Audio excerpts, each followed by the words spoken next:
죽음에서 살려주신 절대신 하나님 15번째 사연. 내가 늘 자던 막사 침대에 박격 폭탄이 낙하한 이야기. 한 번은 중대 모두 작전 지역으로 떠나 부대는 텅 비고 소수의 병력만 남아 부대를 지키게 되었다. 우리 중대가 작전을 나간 지 3일째 되던 날 밤이었다. 나는 초저녁 6시부터 밤 12시까지 단독 보초를 섰다. 그런데 교대로 밤 12시부터 다음날 아침 6시까지 보초를 서야 할 옆소대의 김땡땡 하사는 시간이 한참 지났는데도 나오지 않았다. 기다리다 못해 할 수 없이 나는 내무반 막사로 가보기로 했다. 근무 시간이 지났는데도 나오지 않을 때는 술을 먹고 골아 떨어져 있는 경우가 많기 때문이다. 이 내무반, 저 내무반 막사를 다 돌아다니며 찾아보았다. 아니나 다를까 예상대로 김 하사는 술 냄새를 퐁퐁 풍기며 잠을 굴굴 자고 있었다. 나는 김 하사의 어깨를 마구 흔들어 깨우며 나와 교대할 시간이 되었다고 알려주었다. 김 하사는 잠투정을 하면서 무책임하게도 혀 짧은 소리로 나더러 혼자 보초를 다 서라고 했다. 나도 졸려서 혼자 계속 보초를 설 수 없다고 하니 자기는 술을 많이 먹어 못 일어나겠으니 나보고 혼자서 초소 근무를 계속 서라고 했다. 초저녁에 마을에 놀러가서 술을 먹고 온 것이었다. 누구는 전쟁터에서 근무 시간에 놀러 다니고 나는 모기에 뜯기면서 근무를 또 서야 하니 은근히 화가 났다. 하지만 술을 먹은 윗사람에게 이러쿵 저러쿵 말해봤자 씨도 안 먹히고 얻어맞을 것 같았다. 그는 지금 옆 소대에 있지만 예전에 우리 소대에서 근무하다가 옮겨간 자였다. 그러므로 가까이 지낸 정을 생각하여 내가 대신 근무를 서주려고 그냥 나왔다. 그런데 웬일인지 불현듯 김하사를 다시 깨우고 싶은 생각이 급하게 들었다. 나는 예사롭게 생각하지 않고 막사로 다시 돌아가 보았다. 그때 그는 코를 골며 여전히 굴굴 잠을 자고 있었다. 저렇게 곤하게 자는 사람을 깨워서 근무를 서게 한다면 제대로 설까? 걱정되기도 했다. 또다시 깨우자니 내 입장이 참 곤란했다. 그가 자고 있는 옆 침대에 앉아서 어떤 방법으로 깨울 것인가 곰곰이 생각을 해봐도 술 먹은 사람들의 성질을 잘 알기 때문에 또 깨우면 나를 때릴 것만 같아서 깨울 수가 없었다. 그럴지라도 그 순간 급히 스치는 영감이 있어 나는 답답하고 조급한 마음에 그를 또 흔들어 깨웠다. 아니나 다를까 김하사는 소리를 지르고 심통을 부리며 일어났다. 입에서는 술 냄새를 쿵쿵 풍겼고 그의 얼굴은 술에 취해 벌겠다. 김하사는 화를 참느라 담배를 꺼내더니 나를 보고 성냥 가져와 했다. 성냥을 찾아다 주었더니 담뱃불을 그어붙이고 쭉쭉 빨아댔다. 그는 나에게 윗사람을 위해서 아랫사람이 그까지 근무 몇 시간을 대신 못 써주느냐고 성질을 내며 갖은 짜증을 부렸다. 나중에는 화가 나서 나를 팔꿈치로 때리며 쥐어박기까지 했다. 나는 그에게 말하기를 피곤하여 졸지라도 혼자를 보초를 서려고 마음먹었는데 나가다가 도저히 마음이 내키지 않아 다시 왔다고 했다. 아무래도 오늘 저녁에 무슨 일이 생길 것 같은 예감이 든다고 말하며 어서 초소로 같이 가자고 했다. 그는 다시 내 말을 듣고 야 임마 예감이고 지랄이고 내가 이징영인데 어떻게 근무를 서겠냐 하며 혀 짧은 소리를 했다. 나도 참 이상하다고 생각했다. 다른 때 같으면 그는 나보다 계급이 높은 하사니까 나 혼자 보초를 서고 말 것인데 이날은 자꾸 그를 초소로 데리고 가고 싶었다. 그는 계속 짜증을 내며 내일 밤은 내가 다 설 테니 오늘 밤만 혼자 가서 서라 알겠지? 하며 다시 벌러덩 침대에 누워버렸다. 아이고 이제 영 글렀구나 했다. 하지만 나는 그때 그의 손을 덜컥 잡아당기면서 오늘 밤만 나와 같이 소소에 나가자고 다시 말했다. 그러면 내일 모레까지 내가 몽땅 근무를 서겠다고 했다. 허리를 부축하며 잡아당기니 술주정을 하며 못 이기는 척. 결국 그는 자리에서 일어나 앉았다. 김하사는 나를 보고 정말 못 말리겠다고 했다. 나는 웃으면서 나를 셀 때까지 내가 보초를 설 테니 잠을 자더라도 초소에 가서 자라고 살살 구슬려 달랬다. 그랬더니 김하사는 야, 잔소리 하지마. 그렇게도 하기 싫으면 내가 간다. 하고 마지 못해 일어나 철모를 쓰고 총을 들고 허리에 탄띠를 차고 비틀거리며 내무반 먹사를 걸어 나왔다. 그리고 나에게 하는 말이 이왕 잠이 깼으니 혼자 보초를 설 테니까 너는 들어가서 자라 했다. 안 그래도 근무를 서고 들어와서 졸려 죽겠는데도 말이라도 고마웠다. 그런데 생각해보니 시간이 흐르면 술이 깨기는 하겠지만 그런 꼴로 근무를 선다는 것도 마음이 놓이지 않았다. 나는 이렇게 하고 나가서 무슨 근무를 서겠어요? 내가 같이 갈게요 했다. 그런데 김하사는 기어이 자기를 내보낸다고 화가 나서 이왕에 나왔으니 혼자 근무 서겠다. 너는 들어가. 하고 나를 떠밀어 버렸다. 순간 나는 잘됐다. 잠이나 자자. 하는 생각도 했으나 조금 전에 그를 나오게 하려고 오늘 밤 내가 대신 보초를 설 테니 자더라도 초소 벙커에 가서 자라는 말까지 해놓고 사나이 대장부가 의리 없이 들어가서 자고 싶지 않았다. 또 이상하게 급한 마음이 생기고 김하사와 같이 가고 싶은 감동이 강하게 밀려왔다. 그래서 빨리 뛰어나가면서 나도 나온 김에 근무를 같이 서다가 정 졸리면 다시 돌아와 자겠습니다. 말하며 어서 비어있는 초소에 같이 가자고 말했다. 술에 취해 고나에 떨어져 있던 자를 억지로 끌고 나오니 한편으론 너무 미안했다. 김하사는 나를 보고 같이 갈 거야? 초저녁부터 근무 서고 또 근무 서게 해서 미안하다 했다. 그는 갑자기 이상하게 마음이 누그러져 나를 잘 대해주었다. 그리고 내 손을 잡고는 비틀거리면서 걸었다. 그렇게 같이 내무반을 나오게 되었다. 내무반 막사는 적의 포탄을 막기 위해 모래마대로 두 겹을 씌워 놓았고 지붕은 슬레이트였다. 내무반 정문에서 10m쯤 걸어 나오는데 김하사가 내가 술을 먹었어도 오늘 내가 근무 설 테니까 너는 들어가라. 일어나니 갈만하다. 했다. 자기가 혼자 근무를 서겠다고 또 말하니 그럼 굳이 같이 갈 필요가 없어서 초소까지만 발에다 주고 나는 내무반에 가서 자겠다고 했다.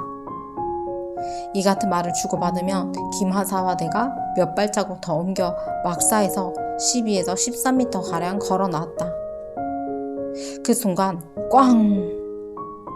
고막이 찢어질 듯한 살인적인 포탄 터지는 소리가 나고 파편이 날아가는 굉음이 스치고 불꽃이 튀며 벼락 친 것처럼 주변이 환해지더니 많은 물체가 하늘에서 우수수 떨어졌다. 우리는 포탄 터지는 소리에 으아! 저기다! 고함을 지르며 놀라 번개처럼 땅에 엎드려 버렸다. 귀가 멍멍하고 온몸에 파편을 맞은 것 같았다. 고막이 터졌는지 윙 하는 소리만 계속 났다. 주위가 캄캄하여 몸에 파편을 맞았는지 확인할 겨를도 없었다. 너무 당황되고 가슴이 뛰었다. 순간 생각해보니 내무반을 둘러싼 모래 방호벽 안쪽 방금 우리가 빠져나온 내무반의 침대에 포탄이 날아와 터진 것이 분명했다. 아군 부대에 포탄이 터졌으니 분명 적들이 쏜 것이 틀림없었다. 소리를 들어보니 적어도 82mm 박격폭탄 같았다. 이때 강한 감동이 들면서 일어나 앞으로 뛰어가고 싶었다. 박격폭탄이다! 라고 말하며 어서 빨리 다른 곳으로 뛰자고 했다. 김하사는 상황이 벌어졌으니 내가 통솔할 테니 내 말을 들어! 했다. 나는 술에 만지는 자가 무슨 통솔이야. 내 말을 들어야지 생각했다. 아군이나 적군이나 박격포 폭탄을 하면 함자리에 거리를 두고 연속적으로 몇 방씩 떨어뜨린다. 번뜩 이 영감이 와서 상황 판단을 하고 나는 엎드려 있던 기마사의 손을 움켜잡고 일으켜 15m나 더 앞으로 다음 막사 뒤쪽을 향해 신속히 뛰어갔다. 이때 또 꽝! 포탄 터지는 소리가 가슴이 찢어지게 들리고 불빛이 환했다. 베트콩들이 또 포 공격을 한 것이었다. 웅장한 폭음과 함께 파편 날아가는 소리와 여러가지 굉음이 세차게 들리며 파편이 우수수 떨어졌다. 우리는 뛰어가다가 즉시 그 자리에 엎어졌다. 귀가 멍멍하고 찡 하는 소리만 났다. 아마 양쪽의 고막이 다 터진 것 같았다.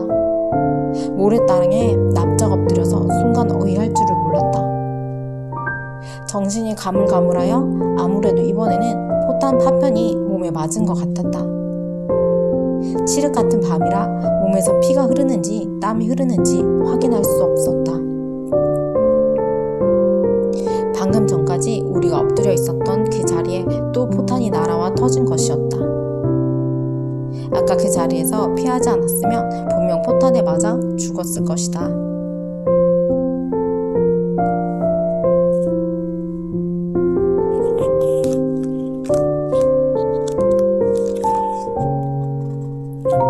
적이 포를 쏘면 이같이 한 군데에 보통 3번씩 쏜다. 2발 터졌으니 한 발 더 터질 것으로 생각하고 빨리 일어나 사정없이 뛰었다. 초소 지하 벙커 속으로 뛰어가서야 이제 살았다 하며 하나님께 감사하다고 소리를 질렀다. 두께 1m 이상 흙으로 덮인 안전한 벙커 속으로 들어왔기에 마음이 놓였다. 지금까지 계속 그곳에 엎드려 있었으면 우리의 몸은 산산조각이 날 뻔했다.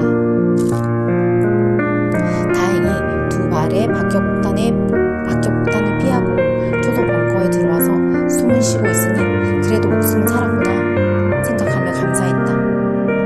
우리 둘 다 죽는 날인데 하나님이 살려주신 것이다. 첫 번째 박격폭탄이 우리의 막사 침대에서 터졌고 2번째 박격폭탄이 우리가 엎드려져 있던 모래바닥에서 터졌다. 전지전능하신 하나님은 이럴 줄 아시고 도망가게 하여 우리의 생명을 살리셨다. 이를 생각할 때 눈물 범벅이 되어 감탄할 수밖에 없었다.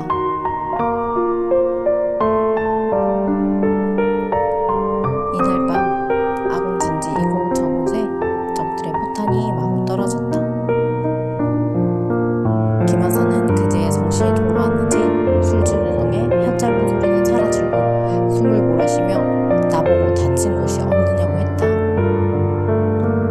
어두워서 어디가 다쳤는지 보이지도 않지만 나는 죽지 않고 살았으니 다친 것이 문제가 아니라고 했다.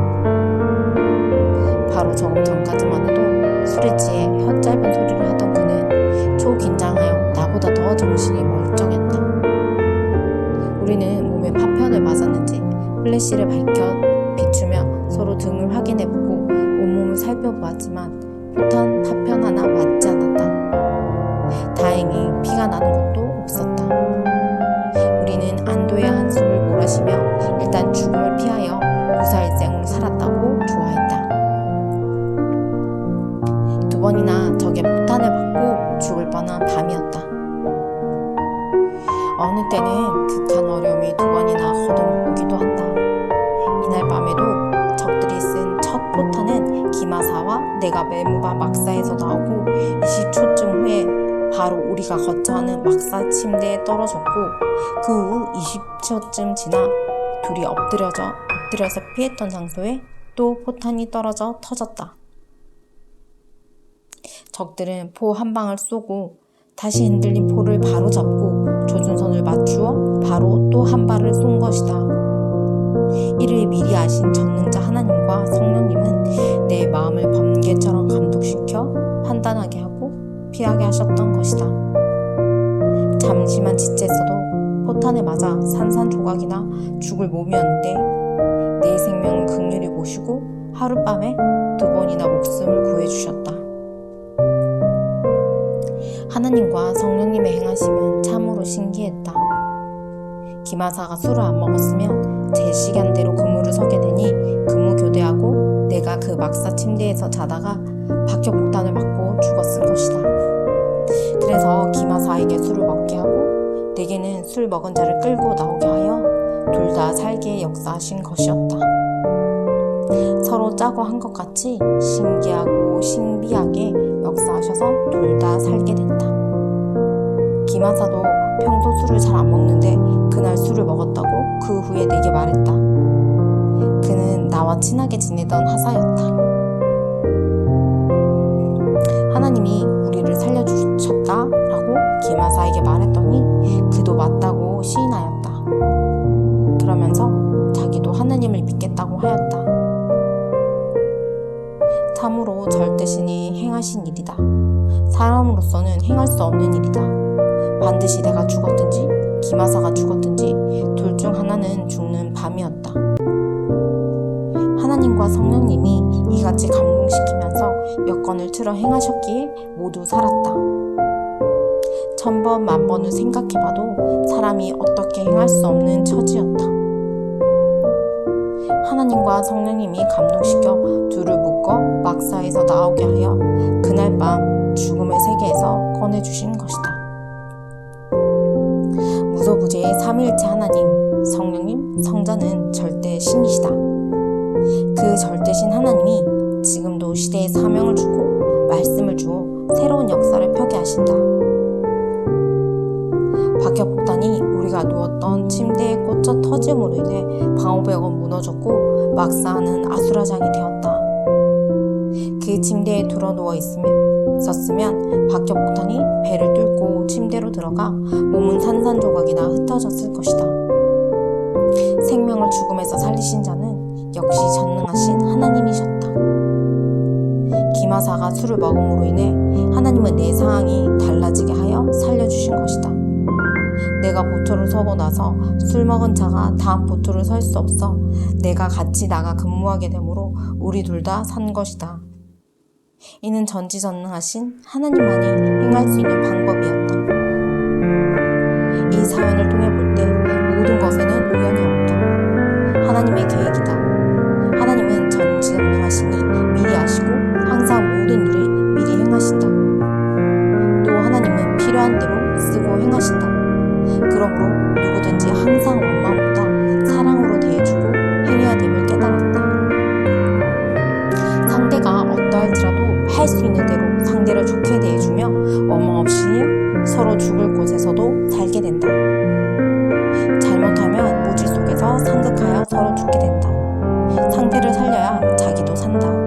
서로 미워하지 않고 사랑하며 살 때 하나님은 더욱 역사하시는 것이다.